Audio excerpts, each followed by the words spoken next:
felt that if you are launching a new campaign, it was just proper to bring it here and celebrate with you guys. So thank you so much for coming. And for me, as the MC said, this campaign is about collaborating with young creatives across the African continent to tell the progressive story of Africa. And such platforms are not new to us as Guinness. If you remember the days of Michael Power, that was like the first proper African superhero narrative, even before Black Panther came.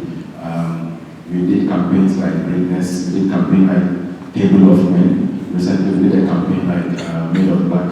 And this time around, as I said, the new campaign is called Black Shining Brightest. And we believe, without any apology, that the modern contemporary Ghanaian and African as a whole is able to bring something to the table. You had a lot of young CEOs during the introduction. And in the past where people felt you can't make it without getting support from outside the country, the youth of today are very enterprising in nature. And it is something that we as a brand love to encourage, because we believe strongly that we ourselves can solve our own problems. And if the youth have this mindset, it is proper for them to get the enablement and the support from established brands like Guinness. So we are pretty much excited to be here. And this Creative Masterclass is part of what you'll be experiencing today. Today we have that big concert at the stadium, which I believe all of you will be there whilst we seek to celebrate the heritage, the beauty of our shared story of the people of the North and the brand Guinness. But we thought that at the core of telling that progressive narrative, it is the creative industry who tells those stories. And every nation is as powerful as their creative industry. The reason why we all revere America and the British is because of the kind of things they've shown on the screens. And if you are privileged to travel, they realize that it is not like that. It is not like that, but it's because they portrayed a particular narrative about the American, about the nation, about the British. Many of us would want to go there, and it is because of the fantastic work the creatives do. So we believe strongly that for brands to be able to tell a very positive story, it behoves on the local creative industry to do that. And in the past, for any big campaign Guinness does, we need to bring the whites to come and shoot, to come and do the advert for us. I must tell you that this campaign was shot by an African and directed by an African, cast by African, and it is on point, it is out there. That tells you we've come a long way. But when we come into the context of the Ghanaian creative space, we are aware that all things are not rosy. Sometimes me sitting outside, it kind of feels it is not properly structured. It kind of feels that everyone for himself, God for us all. But within this jungle, there are a couple of people who seem to have found a way to make it work. And the most important thing for the progress of any society is when there's a platform for people to share ideas. So this session is for all of us gathered here to glean from the experiences of the various representatives of the creative industry who will take the stage shortly. I believe that they will also leave here, learn one or two things from you. And most importantly for me, I want to see this as an opportunity for you people to network, establish relationships that you can build on to enhance your career in the creative space, because you are as strong and as powerful as the network you have. So we bring in this here mainly for you to get the opportunity to network. So make sure that after the conversation, engage them one-on-one, get their contacts, visit them, invite them over, and build that strong pipeline of connectivity, so that very soon I'll start seeing some big names behind the screens and on the screens, and they'll tell me, oh, this thing happened because Guinness brought it here. So that is my expectation. So thank you very much for having me here. Let's have a very good interactive session, and when we are done, let us go and party. Thank you. To leverage, promote thought leadership in industry. So this was the main reason why I wanted to do this. We are mindful of the fact that the creative economy provides enormous opportunities for young people like myself. People like us have basically built a career and a reputation from the creative arts. We are confident that it provides a very strong space to not only provide sustainable livelihoods for young people, but to also impact society positively. And so for us, three music networks who are very particular about this and providing platforms for young creative artists to blossom, this is the perfect platform to leverage and then to promote all the insights and experiences that some of us have carried over the years to other parts of the country beyond where we are primarily stationed. And so for us at Three Music, this was our vision. Hopefully, I'm sure that by the end of this engagement, together, powered by Guinness, and a number of us here will gather the necessary insights and experience. We're open to all the necessary interactions and conversations regarding where we can help as much as possible. So let's have a good an interactive event today. Thank you for coming once again. Keep watching. Hype TV. Hype TV. Hype TV. Hype TV. Hype TV. Hype TV. Much for the opportunity. You know, over here in Northern Ghana has been, a long overdue of experiences that if we are going to share some, I'm sure people will begin to appreciate the effort of what he's been doing in the music industry.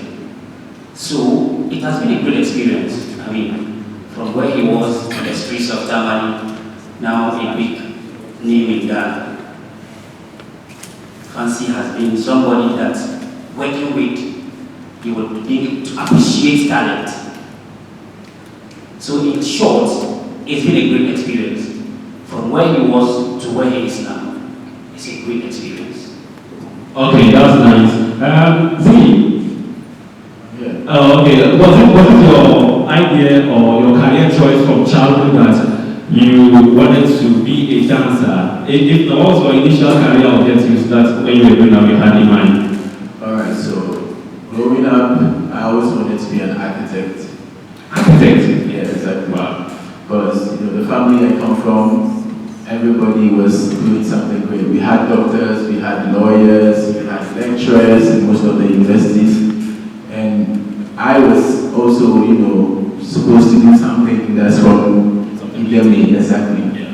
So I wanted to be an architect too, because I'm really good with art, and I can really design a lot. So I went to school in Odogono School at Accra. I did science, because I needed the physics to further my architectural stuff. I went to Ghana Telecom University, but then down the line I realized I had this love for dance. Already when I was a kid, I always used to be the life of the parties. My mom would call me, oh, come and dance. They'll give me the 50 coin, they give me Coke, Sprite, and then I'll be happy. So that was something I felt like I liked doing. So when I finished school, I thought, why don't I make a profession out of what I love doing? So this is the best thing I'm doing, and it's the easiest way for me to express myself. Yeah, so you did science at the senior high school level? Yes, and I did IT in Ghana Telecom University. And all these while you dancing alongside? Dancing alongside. So at what point did you decide to, dump all these and focus on dancing? Okay, so I had my first travel out of Ghana. That was Pastor Rankin's Dance Challenge. There was this song, I'm Available, that was Pastor Rankin's song. He did a dance challenge on social media. And then he was taking dances across the board. Only like 3 dancers. And then I happened to be one of them who qualified from here. He flew me out there to Lagos. We shot the music video. If you've watched the video, you know, there was this guy who came out of the stand. That was me, I had no dreads by then. So when I came back, my people were now beginning to believe that, hey, Asa, it's me, the welcome baby. That's something people to take it somewhere. Oh, then let's try supporting. And then my second breakthrough came in, I was able to go to Russia right after I came from Nigeria. So I was able to go teach dance over there. I came back 2019, I had an opportunity for UK too. I came up with dance steps. And I was like, oh, now why don't I take this thing serious? Because social media has really been the source of reaching out to people in my craft. So why don't I capitalize on it? And that was it for me. I made it a profession, and now Guinness has helped me with this company. Nice one. Amanda, you went to the University of Science and Technology. You did industrial arts, right? And we did textiles. Sure. Was it something that you wanted to do from childhood? I would say for me, the love was there from the onset. Even though when you are a child, you like to be a lot. Even though your parents will be expecting you to learn or doing something they want you to do. I prefer to play, but my auntie was a seamstress. So while you want to go and play, they will push you, come and work, come and probably iron the clothes or come and do stuff, come and do cover patterns and all that. So that's where the love started from. Even though I love art, everything regarding art, being it, drawing, painting, that was the love. So I did visual arts from secondary school. Even though I was a science student, I moved to visual arts class because I realized that love was there. So from a visual arts class, I realized, okay, this is what I want to do. I want to do textiles. So what do I have to do? That means I have to take my classes serious. I have to study hard so that I'm probably going to university and study what I really want to do, that is the fashion, and do it properly. Because I realized when you want to do fashion and all the logos you see around the magazines, that is where I wanted to be. I wanted to have that feeling. So I had to study serious, went to university, and you know, exactly what you are at university is key. So I did industrial arts, I majored in textiles. That's where the love for fashion came in. Even though after uni, I worked with the textile firm, I worked in GTP. I did not service there, I started designing prints. So the love for clothing was there. I went to print designs. Most of the African print you see in town, I designed a lot. Then, we are doing the prints now, what is this? I studied how to sew in school. Let me move the print into something that I can really do. So let's start making the print into clothes. Started making the print into clothes. Now, it was something different because I wasn't doing the normal thing everybody was doing.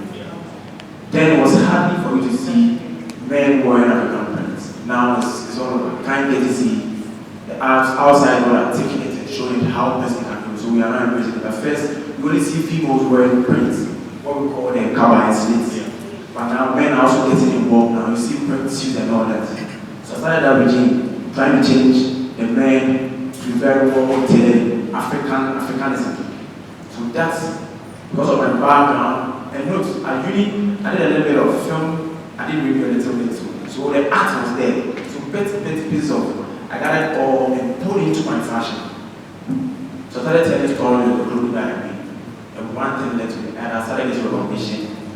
Then kind of see same social media, started posting things and started getting calls from outside, South Africa, Milan. Now they want you to tell the story that you are in your corner somewhere doing.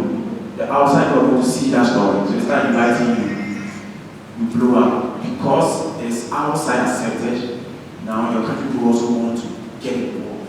So from the corner you find yourself, trust me, if you are doing something that focus is there, when it gets to where attention comes to you, people will just involve. That is how come the brands. Okay, nice.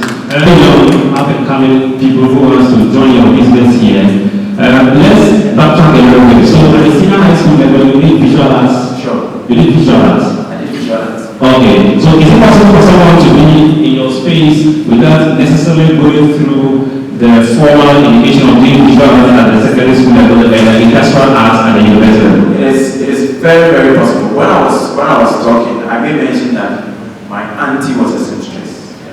That is where it started from. It started from home. So you not even having proper fashion education.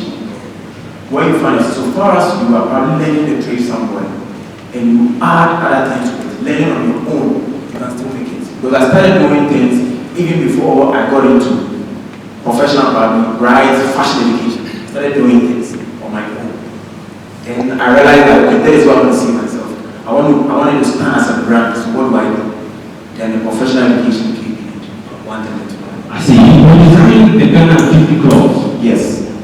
How do you know to get that particular link? Okay, so my service at GTB, I didn't mention that I'm all-round art person. In school, when you go to GTB, the print you see, there are old people who are actually old, who uses brush and paint, design on paper, then it is scanned and turned to a bigger machine. But me coming from the school, I know that okay, what do I do with the brush? I can do computer, I can use computer to do. I started doing that to make the work easy for me because that is what I'm doing and I can do best. So then, now all the design with paint, I'm now using computer to do it. I had a chance to show my boss that is what I can do with the computer, the same thing that I do with the brushes. And then, trust me, when you go to some of the factories or international print firms outside, they are using computer, even though we're using the normal brushes. If I should add the gentleman wearing the prints there, the designs are very intricate. Computer designs are quite sharp. But people are, now there are software that are doing that when you see the computer design, it looks very natural, as if it's probably done with a brush. So those are the things I was trying to do so that it will look the same as what is probably used brush to do. Then I had an opportunity to show to my boss, and there was a very big project. The late Kofi Ansan was mostly doing most of the print designs with the company. So he bought that idea, okay, this is what he wanted to do, but he wanted it in a morning way. So I ended up, okay, this is the best we can do, so let's try it. And one thing led to the other. Then from there, I started doing a lot of print design using the computer. So that was one of my major key job at GTB. Then from there, started getting other clients, other African print from different places. I started designing them with the computer. Then started doing the brand advertisement. So it was mostly print designing, most of the print you see, being it corporates, being it institutions, a lot of school uniforms, a lot. That's how I started doing printing. That came true. Oh, okay. Well, was it a competition that you entered into and you were selected, or you just presented a proposal and they got into it?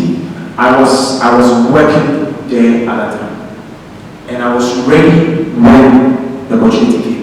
You were ready? Yes, because it was something I was practicing on my own, knowing that this is where I want to go, this is what I want to achieve. So I was doing that. So when the opportunity came, I was right there, ready to grab that. I love that. I see. So you've been doing dancing since 2016, right? Since 2003. So what moment will you describe as, people will say, your breakthrough moment?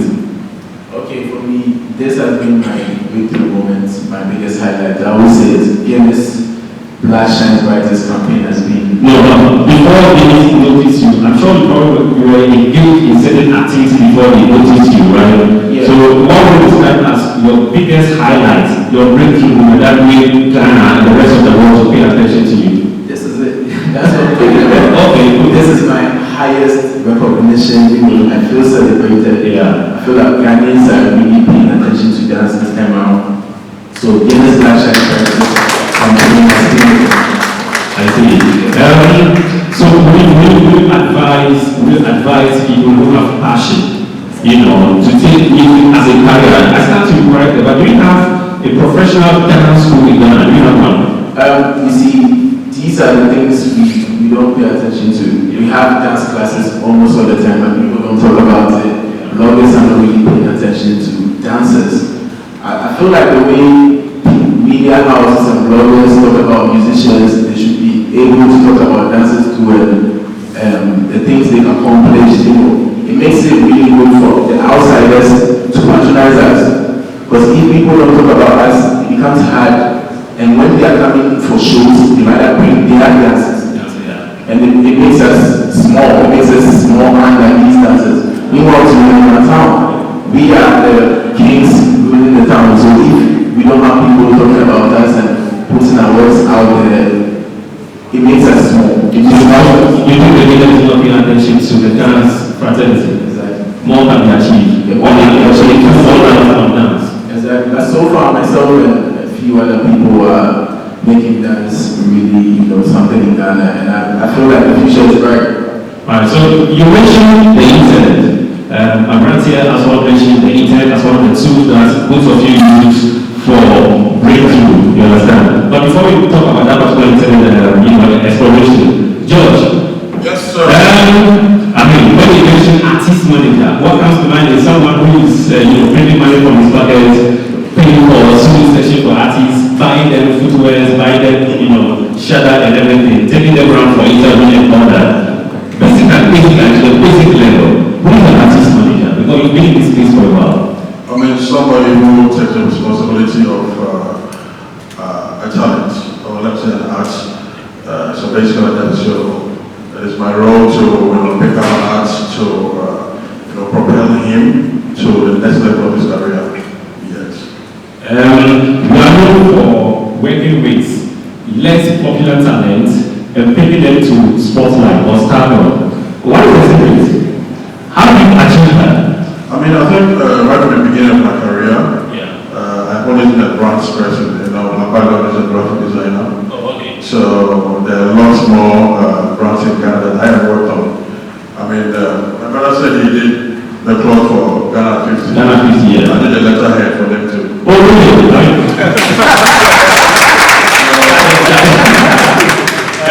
So we have the cloth designer for Ghana 50 and the letterhead designer for Ghana 50. Okay. That was a beautiful experience. But aside that, I've always been behind quite a number of brands, designing them and all that. I mean, let me give a little brief history about how I got into this space. Somewhere in 2004, when I was still designing, I met Tamale, Big Ben. Big Ben is a music producer. So, we engaged me to design for the Diploma. That was when I remember seeing that over the first day, the excitement was there, and ever since I never stopped. So right after that, that was when internet was beginning in this space in Ghana. So we actually started the GhanaMusic.com. That was actually the first website that was fully dedicated to musicians or entertainment in Ghana. So even though it was difficult because there were the internet penetration was very scarce. Are you able to tell us exactly which year was that? Was that around the early 2000s, before 2000? That was 2005. 2005. Okay. So, we were able to push the GhanaMusic.com through, it wasn't difficult, but we did the artists started appreciating what we were doing. And the same season, I decided to, around 2009, I decided to not just, engage the artists by writing about them or designing for them or just promoting them. I wanted to get involved in their world. So I happened to be around almost every artist at that very moment. Then physically I joined until 2009 for about 2 years. Aquarena came on board, get chair, and of course now Camille. Nice. Suddenly, when you mention study, what comes to mind is media. Tell us about your journey within the media space. Well, my journey started in 2004 when I started out as a production assistant at Metro TV. I was basically George Ben's employee, and he took me in at Metro TV. It was at Metro TV where the first 2 years I spent. That was where I came to terms with video productions and content generation. So from there as well, I went back to school to study communications. I lost my voice from yesterday, so I went back to school, and then it was at that point that I started at a company called Albers Communications, where we were producing content like 30 minutes, fashion GH, and all. Along the line as well, I did some bit of works and projects for MTV Base, I did Beat, I did Trace TV as well. Worked for Rockstar 4000. Then I joined Multimedia at a point in time, also became an innovations executive at Joy FM. Then joined the programming team at Hit FM. After leaving, I went to work with Rockstar 4000, then joined the brass as one as head of programs and productions. In 2015, when I left, I co-founded News Africa, and then in 2017 started out Pre-Music. Pre-Music started out as a programming content blog on TV3, and then the year after we followed up with the Pre-Music Awards, and we've never looked back since. In between somewhere as well, I worked for Play, where we actually physically brought Play to the country and launched it into the country. So Play is the biggest music streaming platform in Africa and in Ghana with nearly 70 million subscribers, and it's growing stronger. And so, yeah, that's what I'm doing now. And then the new baby, Wonderland Festival. Hassan, share with us some of the difficult moments, managing an artist, especially at the point that he's gotten to stardom. When he's everywhere, everybody's talking about him, they are playing his songs everywhere. Promoters are calling for games. What's the most difficult aspect of being an artist manager at that level? The difficulty starts from when you are not known.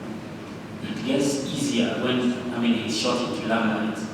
But then, working with an artist, especially from where I'm coming from, the difficulties mainly is on how to be able to put funds together, to be able to push the artist where he is going. So this is talking about money? Yeah, sure. Financing is one major problem from where I'm coming from. Maybe I could say promotion too is another problem. But then difficulties is much easier when it's known. People, you don't have to put in more work because maybe 2 or 3 people already know who he is. So for me, as an artist manager, difficulties mainly is when it's not known. But when you are known, the difficulties are a bit bigger than when it's known. Yeah, right. Apparently, do you think a lot of Ghanaians are paying attention to fashion now compared to, say, 10 years ago? And whether their attention is on African print, because that's what's more interesting, right? Whether more Ghanaians are now focused on African print across the board. I would say yes. I would say no because we can do more.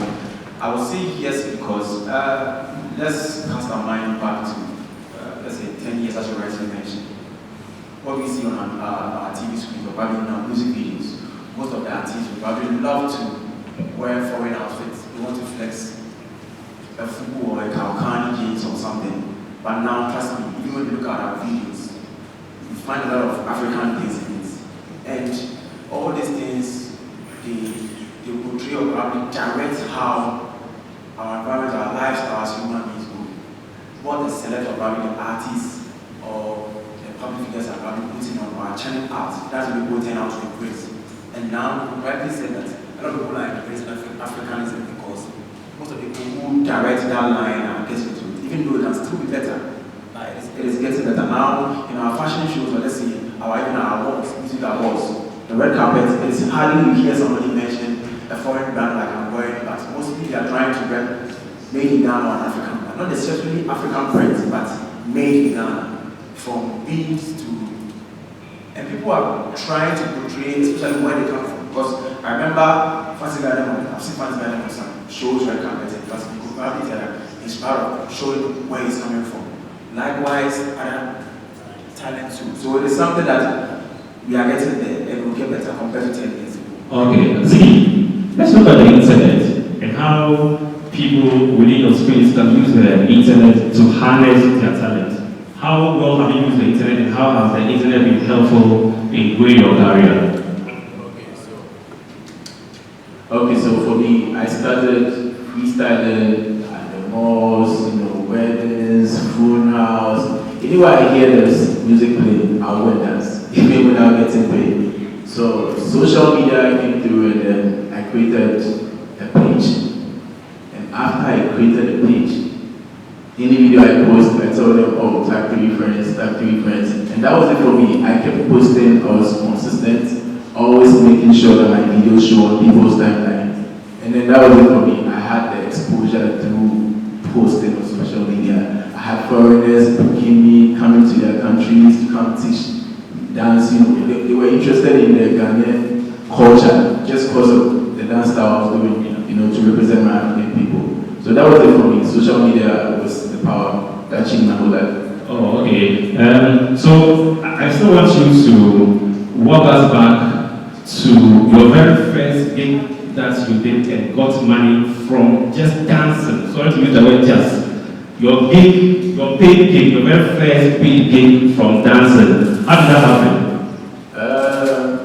It's been really long, you know, but let me see. My first paid gig, we didn't even reach 50 cedis. Like 20 cedis, and then they gave us a drink or something. And that was it. And now, looking back, if I said I would listen to that and, I mean, focus on that, I would have given up.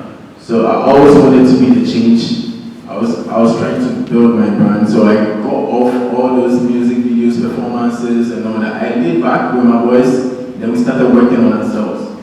Working, making sure we put out quality videos, branding ourselves well, positioning ourselves good for the market. And then when we came back, people felt the need to pay for such an amount because they know, oh, you guys are really, you know what you're about and you have a vision. But if you are just posting on social media because you just love what you're doing, that's another thing for me. I've made what I love doing a profession now. Okay, George, is it possible to be a successful artist manager without money? Is it possible? It is actually not possible to go to heaven without money. You can't go to heaven without money. So money is everything. Money is everything. It plays a key role in artist management. In everything, I think, like my brother said earlier, with artist management, to be an artist is a product, and before a product gets in the masses, you need to market it. And of course, it's great to see our media friends here who do the marketing for some of us, our products that we sell, the artists. So you need money. I wouldn't say I have to pay Viola, but to, as well, make our products feel comfortable so that they can also support us, even though they already support. So money is a key role in the business. The reason why you hear quite a number of people complaining about the fact that it's difficult, and they keep comparing us to the people from the East and all that, is because, unfortunately for us, financial has been a problem here in Ghana. I mean, that doesn't also mean that we cannot move. That doesn't also mean that we cannot move because I remember the first time I saw Fancy Gadam, I think we did a cover for a song that was very popular in America. And that was how I got to know Fancy Gadam. So yes, money might be the hindrance, but at times that we use the small steps to get closer. So money or no money, we are still making a move. But we encourage all the fine people here looking at me right now that you have the money. If it's enough, please bring it so that we can grow the craft. Not just Tamale artists, the artists everywhere. Yeah. Sadiq, let me ask you this. You started off as a presenter, and without announcing to your fans or followers, you switched to production. What happened? What accounted for that decision? In terms of moving away from presenting from the cameras to the backroom work, Well, I think that at a certain point in time, I became so accustomed and comfortable with doing behind the scenes stuff. I think that with time and the more I progressed, I realized that I felt very good doing a lot of the behind the scenes stuff than being in camera, being in front of the camera. And so that's why I realized that it would give me the opportunity to focus more than just being the camera person. Presenting could limit you in a way, but in my case, I felt that, it's good. As far as I grow, other people should be in front of the camera whilst I take the backstage and create all the opportunities for others to really try in front of the camera. Okay, right here, is the media in Ghana supporting your space in now? Talking about the fashion industry, are you getting enough support from the media? I would say it's not coming how we expect, because when you take the other facets of art, it looks like music is quite dominating, which in some way we understand, but they can do better. When you probably look at even our radio programs, how many even talk about fashion, or even our entertainment shows, how many discuss fashion, or even our awards. After our awards, we probably hear a lot of reviews regarding to the awards and who won this, but it's hardly people talk about the fashion aspect. And all these things add up to how the whole brand as in terms of artists goes well. Because outside, we take everything into consideration, not just the music. And to probably have a good brand is all inclusive. Not just the music, how he dresses, how he carries himself, a whole lot of things come into play. And you can see a lot of people have good brand artists because they take the idea of costumes. So we can do more. If we turn out to talk more about the fashion aspect of entertainment, trust me, it also builds our industry. Not only just the fashion aspect. Ziggy said music, he said dancing, trust me, they all come into play. Because now, let's look at music videos. A lot of dance take a chunk of it. Aside we listening, a lot of dance, it is captivating, it catches our attention. And it's a facet of art. And when that is taken into consideration, and the dance goes with costume. Yeah. So that's a total good video that comes down to a good artist. Trust me, it's a collective of all the facets of art. Makeup comes in, a whole lot of things comes in. So whilst we are here, let's try and also give chance to the other facets of art so that in all we can have a total strong industry that we can push the brand agenda outside. Thank you. Let's have a most often than not, you listen to entertainment discussions on radio, especially in the North here. You sometimes hear panelists say if our artists up north want to break through, they need to move to Accra. Move to Accra. Go to Accra. Accra is Ghana. Shout to say, you know, Hassan, I mean, you had a breakthrough. Not moving to Accra, but from Tamale, the people of Accra and the rest of the world got to know about your artists. Yeah. How did you get that done? Okay, so I mean, with the assertion that an artist should move to the greater part of Ghana to be able to break through has been something I would always not support. Fancy Ghana is a good example. Fancy has been in Northern region. But I'm sure George even said it was in America that he heard of Fancy. So it's about putting the passion. When you love what you do, you are determined, you don't need to move to Accra to be able to break through. Stay at where you are, put in the effort, work hard. The world is going to be believed that wherever we are coming from, we should put in the work. Let love lead whatever we are doing. The world is going to care about that. And so that's what happened with Fancy. I mean, in 2016, we sat and were like, artists will come from Accra and build Tamale artists, but then the name that comes out wouldn't be there. What should we put in place to break this trend? That was then that we said, okay, let's go to the fort, let's go to Damascus together to see how we can be able to break that tradition. So it's about putting passion in, working hard, then you can be able to break through. Nice one. So ladies and gentlemen, we still on the Guinness Bride House Experience platform. We're talking, show business from fashion to dance to entertainment to media and all that. If you're just joining us, you haven't missed a lot because we still have more to say on this particular platform. George, let's look at how artists, when they become popular. I understand when you pick them from the underground days, they are so respectful, you call them, they run, they virtually worship you, but when the fame sets in, they begin to turn to different people altogether. How do you manage this type of ego? Somebody switching from the very humble person to that egoistic, character?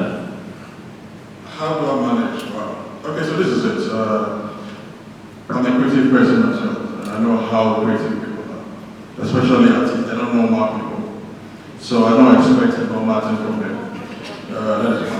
Normal as in normal as in Okay, so normal in the sense that creative people are different people. Yeah. Every creative person, not just artists, an actor, anybody who really, and we all know creative people, I guess. There are people that create. I'm a designer. I create very well at midnight, between 12 to 3 a.m. I'm a good designer. daytime I travel. So maybe when you see me sitting behind my computer and they might think I'll be something else. Yeah. And artist has an ego. It comes with hits. It comes with success. It comes with a lot of things. Imagine you walking in the street and 10,000 people are calling your names. Yeah. Naturally, you'll be solely headed. Yeah. You know, you become something that you probably didn't think you were. Now, many a times artists have gone separate ways with their management and this and that. You know, the stories has always been, you know, artist has been ungrateful, he has been this, he has been that. But let me say this to everybody. You know, you pick up an artist, young artist, is unknown, is fresh in the industry, he grows, becomes much bigger, faster than that, nationwide. And what will keep you the artist manager to still command respect from the artist is when you are also growing as a manager. You cannot be at that level where you took him and see him grow past him. When your artist is growing, you the manager need to grow. You need to broaden your connections. You need to also build yourself. In that case, when the artist is at Z, you are also at Z1. You know, I have dealt with a lot of artists and I get better every time because maybe yesterday I didn't have connections in the UK, but today I have them. So when I'm picking an artist, I am always ahead of the artist. I might not be too popular, but in terms of connections, in terms of decision making, I have to be ahead of the artist. So that no matter how big you are, you're still an artist.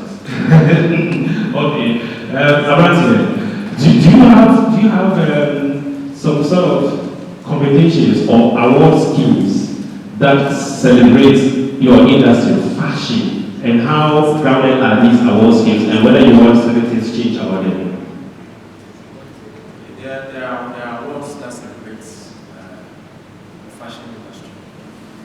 Rightly, when you read, there is a Clean Star Awards, and most of these are awards for general entertainment have a slot for fashion, like for instance, I think there is some costuming there for some music awards.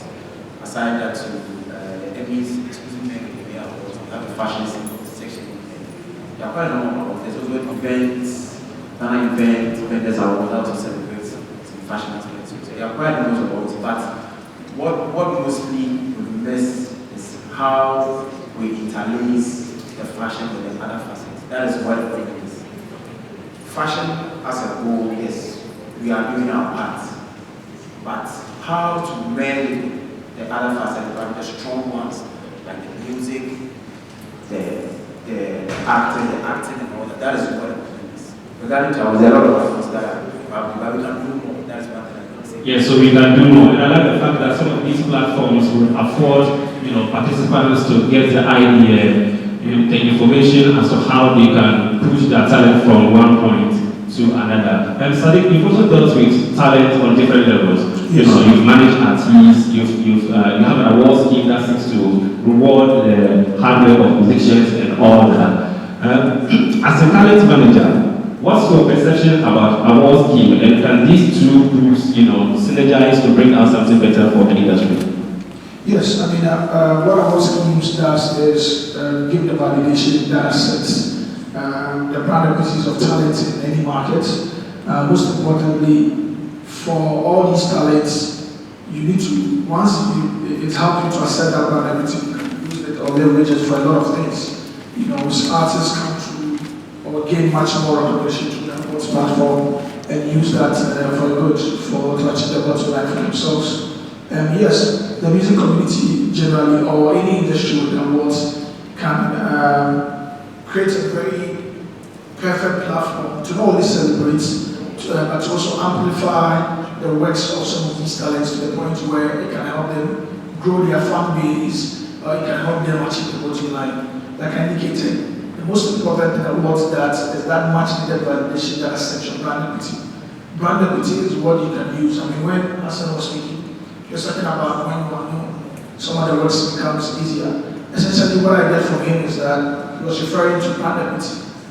It's quite difficult to build brand equity as a talent, but it's important that we spend a lot of effort building that, because when you are done with that as a first step, subsequently, it's quite easier after you gain the brand equity for people to receive and accept some of the things that you do, but quality is top notch. So what I was seeks to do essentially is continue going to amplify that market for you, and then you can leverage that for anything that you want to do. Nice one.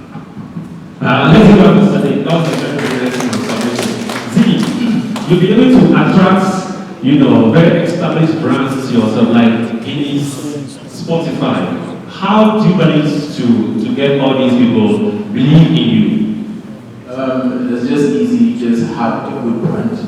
It's just a matter of you positioning yourself well for the market. So having a good brand, dedicating yourself solely to what that you have, being hardworking, perseverance, that's just it for me. So that's just how you position yourself to get market. So do you have people under you? Are you training other people to be like you one day? Oh yes, a whole lot. Even fancy guidance dancers are my boys, actually. Oh, okay. I don't know Howard and a whole lot of them. Right now they want to win a dance competition, 3FM dance competition. They won that. So they are not in town right now. So from your end, do you think Ghanaians appreciate people who are into professional dancing now? Like, do they respect you guys? Do other Ghanaians respect you? Say this guy's a dancer, so you go to visit your in-law and you say, let me part of me a dancer. It wasn't like that first. I told you the family I come from, they were Buklon, like great people doing good things. So it was hard for me to even show up at family meetings. I would hide. They would ask me, where am I? I said, I'm somewhere, I can't come around. But truly to going to sit down and all these great minds asking me why I want to dance. I wouldn't know what to say. So I made sure I hide from them, try to figure out ways to make it. So right now that I'm comfortable with it, they rather invite me to come sit down. So you see how it is. I feel like if you have something that you're doing, just focus on it. Don't listen to anybody. Don't listen to discouragement. Just build up. The right time will always come. And I love that. George, how do you scout your talent? Do they approach you? Do you go to say maybe reality shows, listen to them, approach them? How do you get your talent managed? So let me use my video as an example. My company, we do campus events. So the year 2017, when we organized, we first organized a show in Legon. The second one, 2018, happened in UPSA. Now, Hamido was on the backstage of UPSA, he wanted to perform. The Legon one, he was on the backstage, he wanted to perform. He didn't get to perform. The second one, he didn't get to perform. The third one, he was still a struggle. So, but he kept reaching out to me. He kept DMing me, he kept sending messages, and I thought it was just right that we give him a chance. And he came to the office, we had a conversation, and we actually spoke so who said his name. Because with me, until you as an artist, you see music as a career, I will not work with you because there are artists who see music as I want a hit song, I want blow. You get me? I look beyond artists who wants to blow. The music should be your life, right? So you want to assess the mindset of the person? Yes, like Stevie said, when you visit people, this Shakti is a dancer. Yeah. Other musicians, or we in the music space who are having the same problem. There are some homes that you go to and you tell them you do music and they're like, okay, you're expecting a doctor or something like that. So what we need to do is that we are gradually building. Okay, we are gradually building. People see Sadiq on TV, people see likes of a branch and go on TV. That buys, it gives the parents the trust that, oh, awesome, these guys are doing well. That means that you as a son or a daughter, you can also venture into this industry and make it. So I'm always against the people who sit on radio and TV and shout that there's no money in our industry and it's really killing us. We are making money. Or we will make money. We are making money. Let's not like that. We are making money. The return on investment is clear now. Yes, it's very clear now. Okay. So what I'm trying to say here is that until you talk to us all the time, we speak to some, there are some that will tell them, keep doing what you're doing, we're watching from afar. Because we need to let these people know that, these artists know that it is not easy. Usually when you're on the field and you're hustling on your own, you appreciate when somebody invests in you. So yeah. Alright, so we saw the Guinness Bright House experience live inside Tamale, supported by Guinness Extra Smooth drink. You know, you can't do without the internet in this era and days, right? So right now, I want us to focus the discussion or the conversation on how musicians can leverage on Internet of Things to push their brands to the rest of the world. And I'd like to start with Sadiq, who is one of the digital guys around.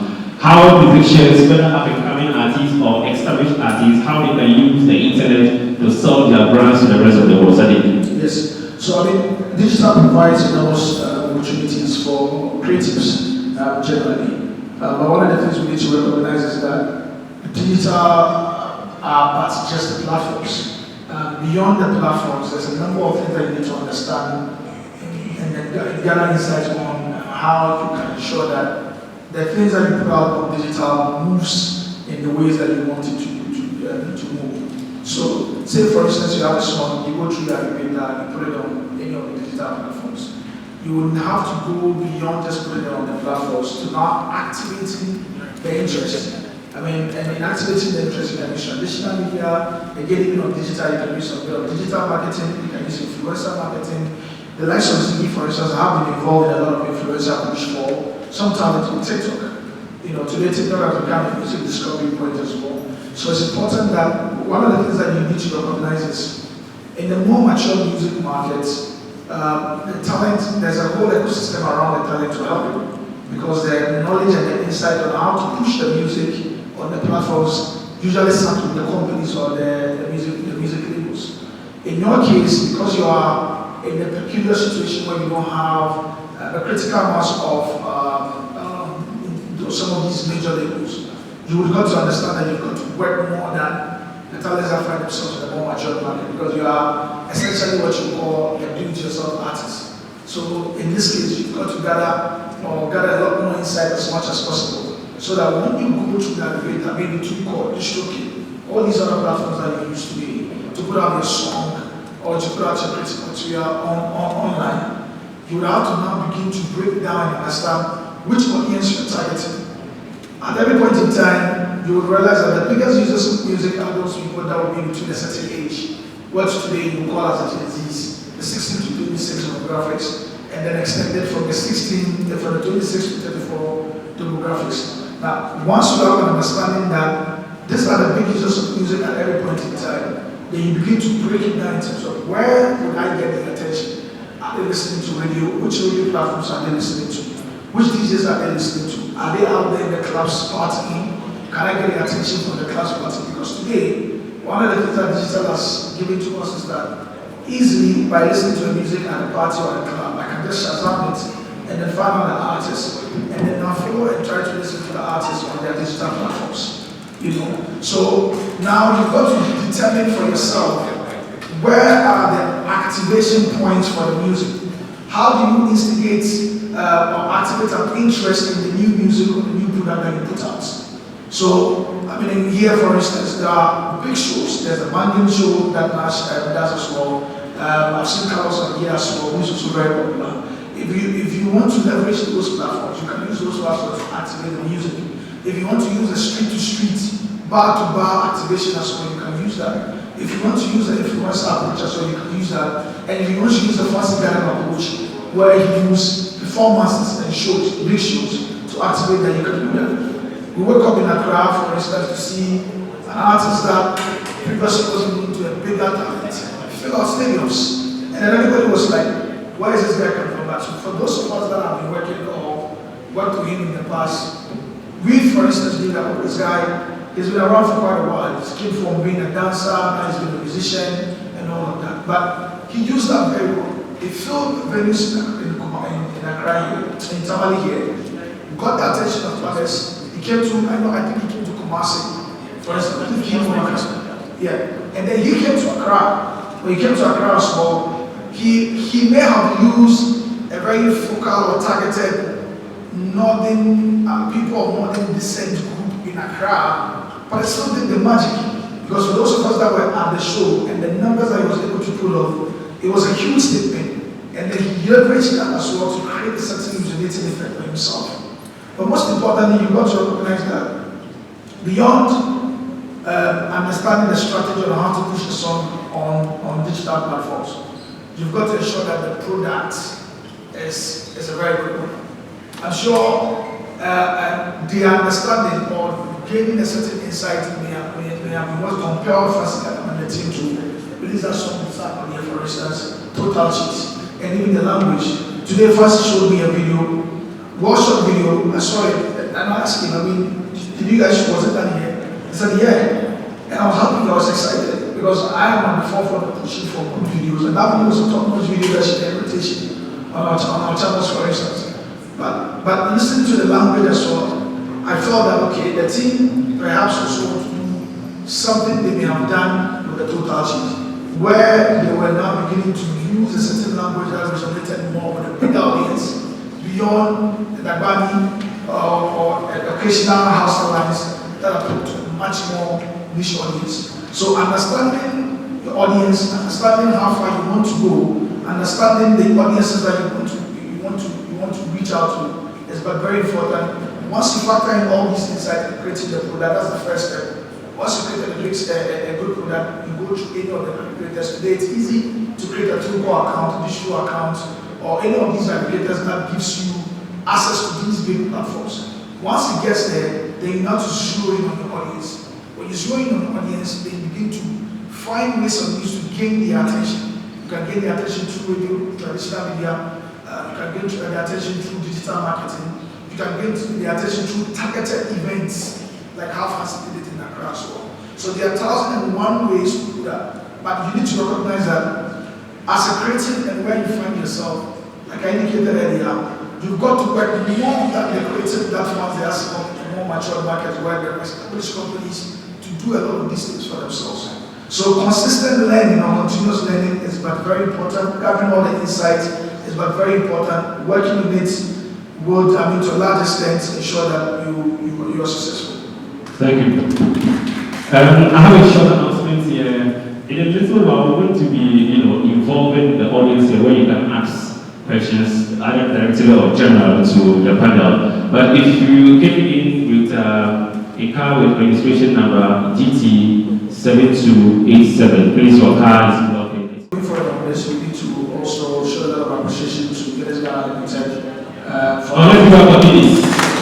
It's not easy. Supporting people at 100%. Yes, I think that the consistent efforts to continue to highlight the creative industry in all their marketing campaigns is exceptional.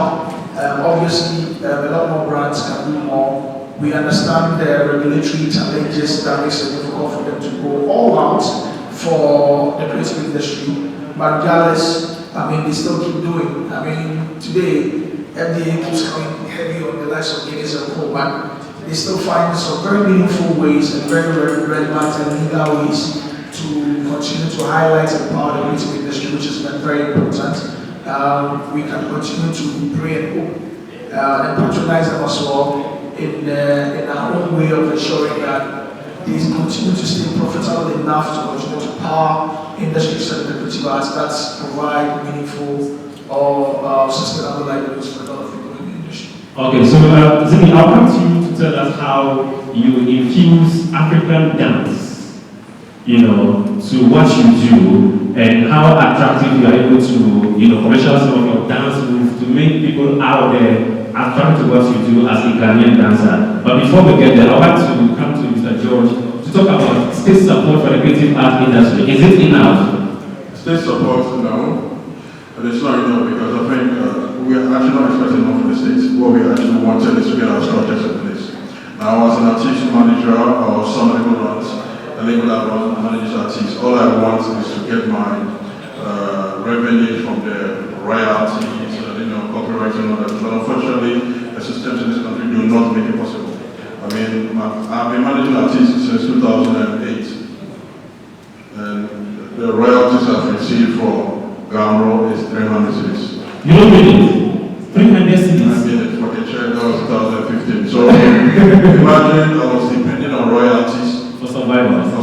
Yeah. I'm sure I will eat 10 pesos a day, So, whereas elsewhere in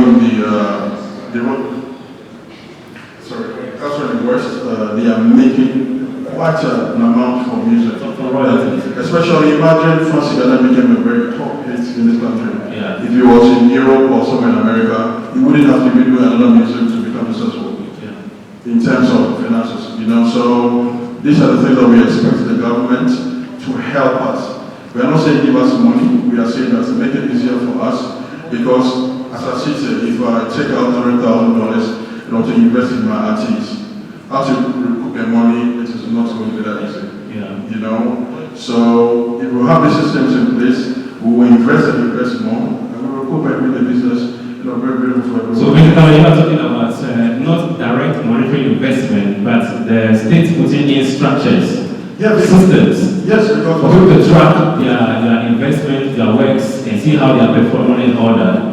I need to give us some examples where systems work and how do these systems work elsewhere. Let's make an example is when we had the dance craze Azonto in Ghana, alright? Azonto was a song that was a sound and dance that sold Ghana properly. Now an artist who came from Ghana, but it's more or less like a British citizen called Fuse ODG. Now Fuse ODG jumped on the Azonto wave, he did Azonto songs because his music was pop in the United Kingdom. I mean, the last time I had a conversation with him, he has 2 houses in East Legon, and these homes were bought with royalties made from Azonto. Wow! So you can imagine how much they can chill them from Halloween to me. So it was structures. Yes. So we are just doing the songs. After 3 months, when the hit is done, we go to something else comes. Someone's music comes. So until we put these structures in places, that we are not expecting the government to say, give us a loan of $1 million or thousands. Fix the structures, we'll find our own money, invest in next, or recoup their money. Okay, Z, commercializing our African dance, infusing our African dance moves into what you do for the outside world to pay attention to us. How are you doing it? Yeah, that has always been the agenda, to push African dances, not only as the other dance styles from other African countries. So that's what we term as Afro dance. Afro dance. Yes. So Afro dance simply means African dance. So that's what you see on social media most of the times. Everybody doing it. With the likes of Bernard Shattawa, Lisa Cody, and everybody doing Afro beats, and that really puts us on a level as African dancers too. Because the more they go, the more people reach out to us to do songs and to do videos to their songs. Oh, okay.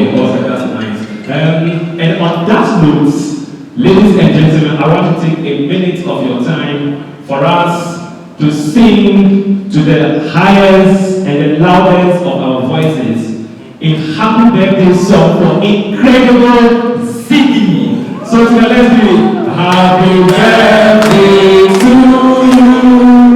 Happy birthday to you. Big surprise. Happy birthday to Ziggy. Happy birthday to you. How old are you now? How old are you now?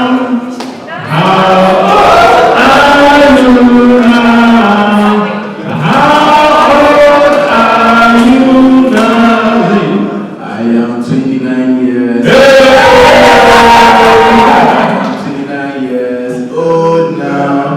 I am 29 years old now. I am 29 years old now. Thank you so much. Happy birthday to the biggest dancer in Africa, incredible Ziggy. We're so happy to have you, and a big reminder, tonight we're having the breakfast party going down at the Aliu Muhammad Sports Stadium. There's going to be dance, there's going to be fashion, there's going to be music, there's going to be cocktails, there's going to be food, there's going to be a buffet. Yeah, what's that? There's going to be everything. So tonight, best practices when it comes to recording the music and putting it together.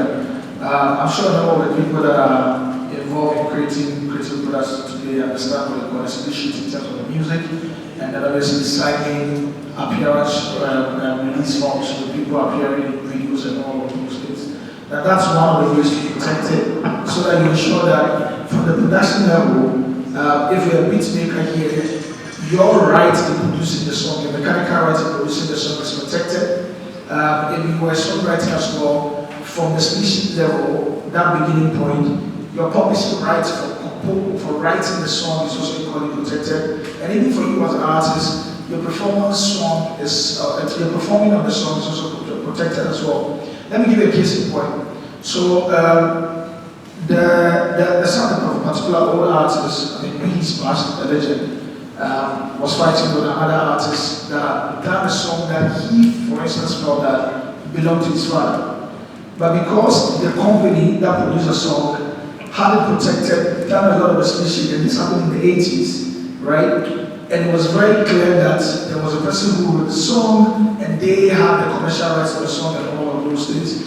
They eventually, when the other person who was trying to, take the song or sample it, went to say Cabo, he got that information and was able to clear it. But unknown to these young arts, he felt that by virtue of the fact that because of the fact that my dad sang the song, it belonged to him. So understanding the various rights that are inherent in a particular creative material is very important. For a particular song, there are too many rights that are involved in it.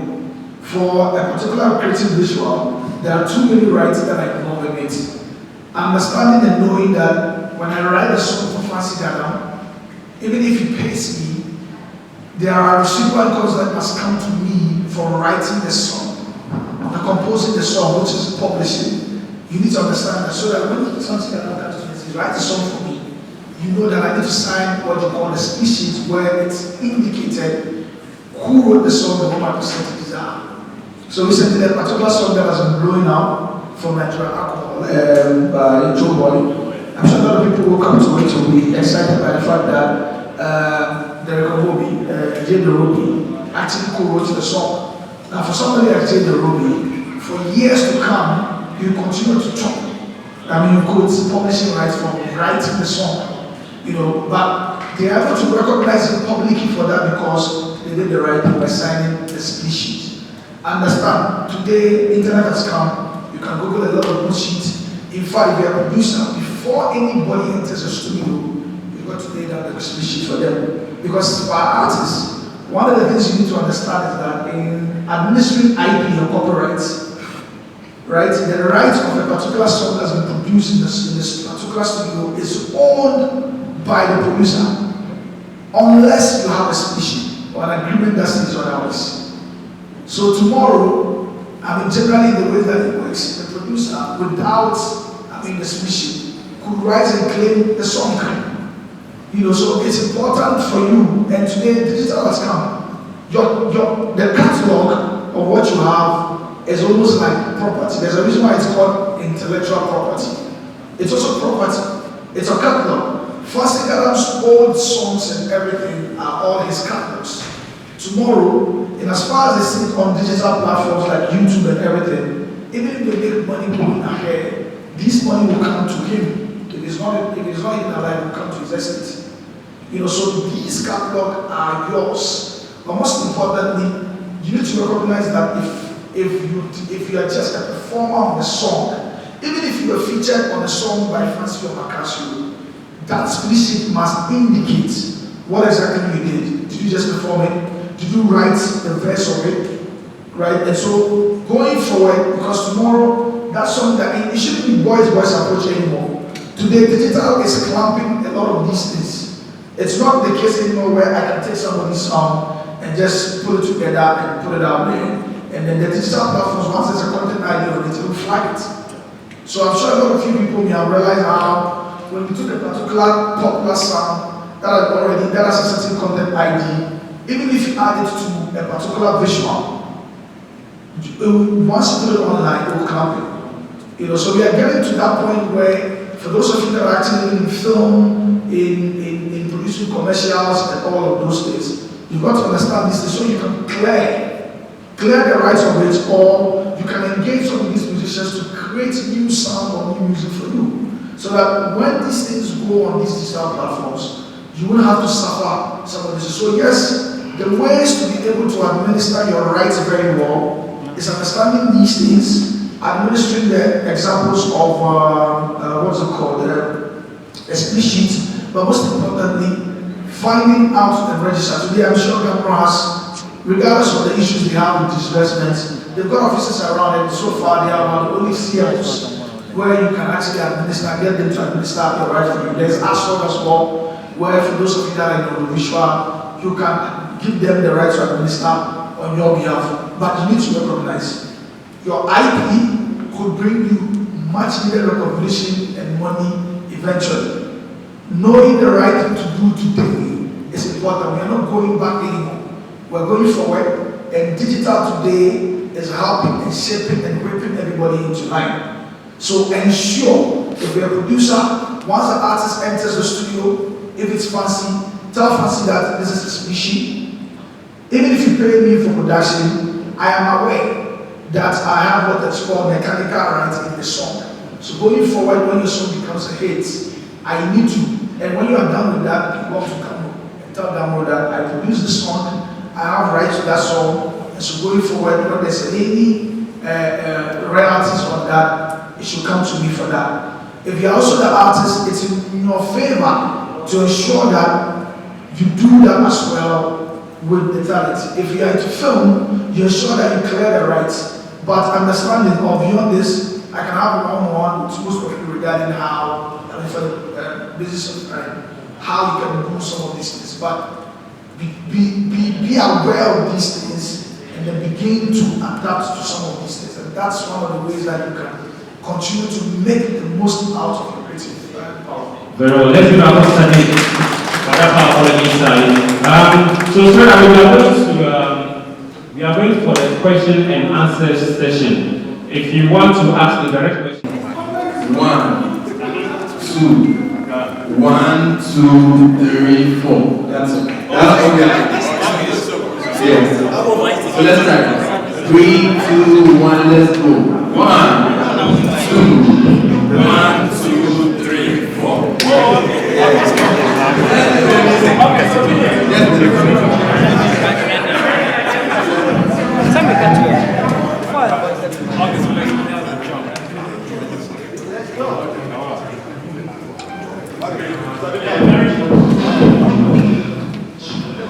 Three, 2, 1, let's go. 1, 2, 1, 2, 3, 4. Good. So we're gonna have a photo session. Video, guys, and do not forget to click on the red subscribe button and also on the bell notification icon for more updates. Follow us on social media: Instagram, Facebook, Twitter. Please share this video with your loved ones and friends. Thanks.